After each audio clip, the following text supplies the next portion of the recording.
Pandian store சீரியல்ல இந்த தங்கமயில் சும்மாவே இருக்காதாட்டுக்கு எல்லாருமே சாப்பிட்டு முடிச்சதுக்கு அப்புறம் நேராக போயிட்டு சரவணன் கிட்ட நீங்கள் போயிட்டு உங்கள் தம்பியை வந்து உங்கள் அண்ணிக்கிட்டலாம் இனிமேக்கு இதுமாரி பேசாதுன்னு சொல்லி கண்டிச்சுட்டு வாங்க அப்படின்னு சொல்கிறாங்க. நம்ம சரவணன் இருந்துக்கிட்டு அதெல்லாம் வேணாமே, அதெல்லாம் நல்லா இருக்காது அப்படிங்கிற மாதிரி சொல்லி பார்க்குறாங்க.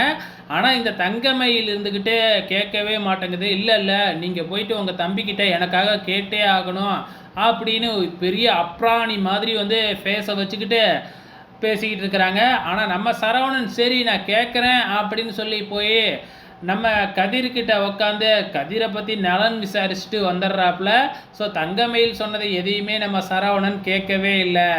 இங்கே வந்து பார்த்திங்கன்னா நான் கேட்டேன் அப்படின்னு சொல்லிட்டு பாவம் என் தம்பி ரொம்பவுமே கஷ்டப்படுறான், அவன் ஒரு நாளைக்கு 5 மணி நேரம் தான் தூங்குறான் அப்படி இப்படின்னு நம்ம தம்பி புராணத்தை பாடிக்கிட்டு இருக்கிறாங்க. ஆக மொத்தத்தில் தங்கமயிலோட பிளானு அந்த இடத்துல சொதப்பிக்குது. நம்ம கதிர் வந்து ராஜிக்காக வந்து பார்த்திங்கன்னா ட்ரெஸ் எடுத்துக்கிட்டு வந்திருக்காப்லையாட்டுக்கு. ஸோ பெட்டில் கொண்டு வந்து வச்சிட்றாப்புல. நம்ம ராஜி வந்து இது என்ன கவர் இங்கே வச்சுருக்குறாங்க அப்படின்னு சொல்லி தனியாக எடுத்து வைக்கிறாங்க. இதை பார்க்குற கதிர் அங்கே ஒரு கவர் இருக்குல்ல, ஏன் அதை பார்க்கல அப்படின்னு சொல்லிட்டு அந்த கவர் எடுத்து ராஜிக்கிட்டே கொடுக்குறாங்க. ராஜி அதை ஓப்பன் பண்ணி பார்த்தா உள்ளார ட்ரெஸ் இருக்குது. என்ன ட்ரெஸ் இருக்குது, இது யார் அரசிக்கா அப்படின்னு சொல்லி கேட்கும்போது இல்லை இல்லை உனக்கு தான் அப்படின்னு சொல்லிட்டு, நீ வந்ததுலேருந்தே கொஞ்சம் ட்ரெஸ்ஸு தான் உங்ககிட்ட இருக்குது, அம்மா கூட 2-3 ட்ரெஸ்ஸு தான் எடுத்து கொடுத்தாங்க, அதையே நீயும் எவ்வளோ நாள் தான் மாற்றி மாற்றி போட்டுக்குவ, அதனால தான் உனக்கு நான் ட்ரெஸ் எடுத்து கொடுத்தேன், நீ எப்பயுமே காஸ்ட்லி ட்ரெஸ் தான் போடுவ பார்த்துருக்கேன், ஆனால் என்னால் இவ்வளோ தான் முடியும் அப்படின்னு நம்ம கதிர் சொல்கிறாங்க.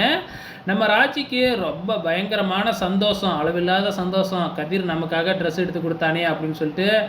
எனக்கு காஸ்ட்லியான ட்ரெஸ்ஸெல்லாம் முக்கியம் இல்லை, அதை யார் எடுத்து கொடுக்குறாங்கன்னு தான் முக்கியம், எனக்கு ரொம்பவுமே பிடிச்சிருக்கு அப்படின்னு ரொம்பவுமே சந்தோஷப்படுறாங்க. ஸோ இங்கே சென்னைக்கு போன நம்ம மீனா, நம்ம செந்தில் இவங்க 2 பேருமே ரிட்டன் ஆகிடுறாங்க.